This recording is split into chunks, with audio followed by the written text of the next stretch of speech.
لباس جیسا میسر ہو صاف پاک ہونا چاہیے سب سے پہلے، چاہے ایک چادر ہی کیوں نہیں، لیکن صاف ہونی چاہیے، پاک ہونی چاہیے۔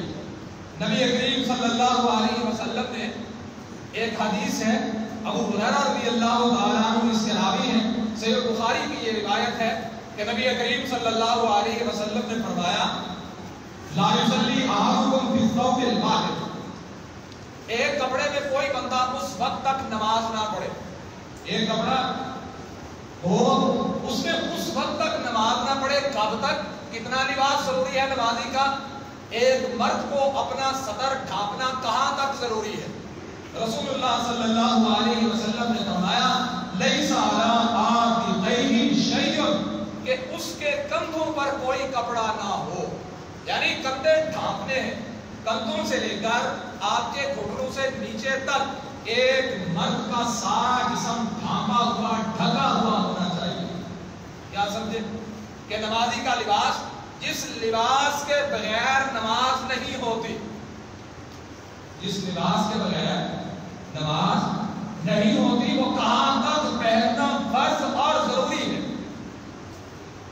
کندھے سے لے کر گھٹنوں سے نیچے تک یہ ایک مرد کا صدر ہے، اور عورت ٹخنوں کے نیچے سے لے کر، ہمارے ہاں ایک عام رواج دیکھنے میں آتا ہے کہ جب ہم مسجد میں کئی بھائی دوست آتے ہیں، یہ واقفیت اور پتہ نہ ہونے کی وجہ سے ایسا کرتے ہیں، مسجد میں آتے ہی سب سے پہلے اپنی شلوار کو ایسے سیدھا کرتے ہیں، لو جی، اور بھائیوں یہ عورتوں کے لیے کہا گیا ہے اپنے ٹخنے ڈھانپیں، تم مرد ہو، مرد کو تو نماز کے علاوہ بھی کسی حالت میں معاف نہیں ہے کہ وہ اپنے کا جو ہے ٹخنے گھٹے جن کو پنجابی میں کہتے ہیں ان کو ڈھانپے۔ کہاں سے یہ مسئلہ آپ لوگوں نے سن لیا کہ جناب جب نماز شروع ہوئی ایسے شلوار کو سیدھا کیا اور جناب اپنے ٹخنے ڈھانپ دیے؟ شلوار کو اچھی طرح کھول کے بات بھائی، یہ مرد کا لباس نہیں ہے نماز کا۔ نبی کریم صلی اللہ علیہ وسلم نے بڑی وضاحت کے ساتھ فرمایا ہے، تین قسم کے بندوں کے ساتھ اللہ کلام نہیں کرے گا، قیامت کے روز ان کو پاک نہیں کرے گا، اللہ رب العزت ان کے گناہوں کو معاف نہیں کرے گا۔ ان میں سے ایک بندہ وہ ہے جو اپنے کپڑے کو اپنے ٹخنوں سے نیچے لٹکاتا ہے۔ تو ہم نماز میں آتے اپنے کپڑے کو نیچے کر لیتے، اللہ سے معافی مانگیے، یہ کون سا کام ہم کرنے جا رہے ہیں؟ ایک ایسا کام جس کو اللہ پسند ہی نہیں کرتا، ہم وہ کام نماز میں کرتے ہیں، اور پتہ نہیں کہاں سے یہ دلیل آ گئی جی کب نماز میں یا ویسے ہی اپنی شلوار کو ایسے اوپر اکٹھا کرنا یہ مکروہ ہے۔ جب منطق ہے پھر کیا کریں؟ نبی کریم صلی اللہ علیہ وسلم کے دور میں کم ہی لوگ ہماری طرح پیجامے اور شلواریں پہنا کرتے تھے، تہبند باندھا کرتے تھے۔ اب بھی بزرگوں نے باندھے ہوئے، اب بزرگ جو تہبند باندھتا ہے وہ تو اپنے تہبند کو اکٹھا کر کے باندھتا ہے، اب لگا دو اس پہ فتویٰ یہ مکروہ ہے۔ عجیب لوگ ہیں، عجیب انداز ہے، نہ جانے کہاں سے یہ مسائل کھڑ کھڑ کے لے آتے ہیں۔ اللہ ہدایت عطا فرمائے، اللہ سمجھ عطا فرمائے۔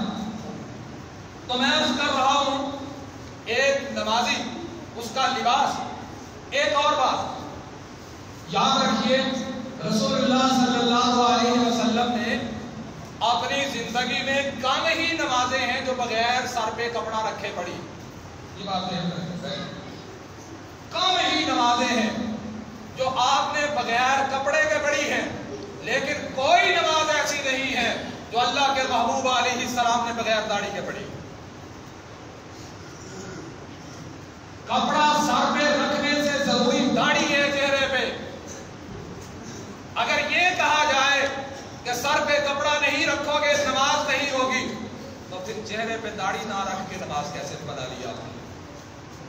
سوال ہے کہ جائیے، یہ عام چیلنج ہے پوری دنیا کے مسلمانوں کے لیے جو یہ بات کرتا ہے کہ رسول اللہ صلی اللہ علیہ وسلم کی سنت کے مطابق اس وقت تک نماز نہیں ہو سکتی،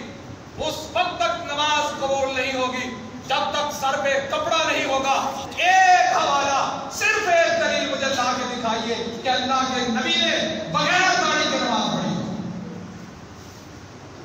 اگر کپڑے کے بغیر نماز نہیں ہوتی تو داڑھی کے بغیر کیسے ہو جاتی ہے؟ سوال ہے کہ نہیں؟ اس سوال پر غور کرنا چاہیے کہ نہیں؟ اگر کپڑے کے بغیر نماز نہیں ہوتی، وہ تو نبی علیہ السلام نے پڑھی، حضرت جابر رضی اللہ عنہ نے پڑھائی، سر سے کپڑا اتارا، ساتھ رکھ دیا. نماز پڑھنے والوں نے کہا جابر کیا کپڑے کے بغیر نماز ہو جاتی ہے؟ سر پر کپڑا رکھے بغیر نماز ہو جاتی ہے؟ تو نبی علیہ السلام کے صحابی نے کہا یہی بات تمہیں بتانے کے لیے میں بغیر کپڑے کے نماز پڑھ رہا ہوں، یہی بات تمہیں سمجھانے کے لیے میں نے بغیر کپڑے کے نماز پڑھی ہے کہ بغیر سر پہ کپڑا رکھے نماز ہو جاتی ہے. لیکن نمازی کا جو لباس ہے، جو لباس آپ علیہ السلام نے بتایا ہے، وہ یہ ہے کہ نمازی کے کندھوں سے لے کر اس کے گھٹنوں سے نیچے تک یہ سارا سطر ہے. مرد کا سارا جسم جہاں تک ڈھکا ہونا چاہیے، چاہے وہ ایک ہی چادر کے ساتھ سارا جسم ڈھانپ کے نماز پڑھے، نماز یہ اس کا لباس ہے. لیکن عورت، نبی علیہ الصلوۃ والسلام نے فرمایا، رحمت عالم صلی اللہ علیہ وسلم کا فرمان، نماز میں عورت کا صرف چہرہ ظاہر ہونا چاہیے، ہاتھ ظاہر ہونے چاہیے یا پاؤں ظاہر ہونے چاہیے. یہ ٹخنے گھٹنوں سے لے کے ٹخنوں سے لے کے سر کے بالوں تک عورت سارا جسم اپنا ڈھانپ کے کھڑی ہوگی. لیکن مرد جو ہے نماز میں اور عام زندگی میں اپنے ٹخنے ننگے رکھے، اس کی نماز اس وقت تک قبول ہی نہیں ہوگی جب تک اس کے ٹخنے ننگے نہیں ہوں گے. کیوں؟ اگر عام زندگی میں اللہ رب العزت ایسے بندے کو رحمت کی نگاہ سے نہیں دیکھیں گے کہ جس کے ٹخنے ننگے نہیں ہوتے تھے، تو نماز میں اللہ کیسے اسے اپنی رحمت کی نگاہ سے دیکھ لے گا؟ کیوں؟ یہ سوچنے کی بات ہے. نمازی کا لباس آپ کے سامنے بیان کیا ہے آج کے جمعے میں کہ ایک مرد کا لباس کیا ہونا چاہیے، ایک عورت کا لباس کیا ہونا چاہیے. دوسرا، ریشمی کپڑے. یہ بات لوگ اپنا شاہانہ انداز دکھانے کے لیے ریشمی کپڑے پہن کے، مثال کے طور پہ کوسکی کی قمیض پہن کے، جناب نیچے لٹھے کی شلوار پہن کے، یہ ریشم ہے. آپ اس سے زیادہ سمجھدار ہیں. ریشم ہے نا، کوسکی ریشم ہی ہوتی ہے. ریشم کے کپڑے، ریشم تو ویسے مرد کے لیے حلال نہیں. ہاں، ایک دو دھاگا کپڑے میں سے گزرتا وہ الگ بات ہے، لیکن جو ٹوٹلی ریشم ہو اور جو بڑے چاؤ سے خریدا گیا ہو، بنایا گیا ہو، وہ مرد کے لیے جائز ہے. اتنا بھی شاہانہ لباس نبی کریم صلی اللہ علیہ وسلم عقبہ بن عامر رضی اللہ تعالیٰ عنہ سے مروی ہے.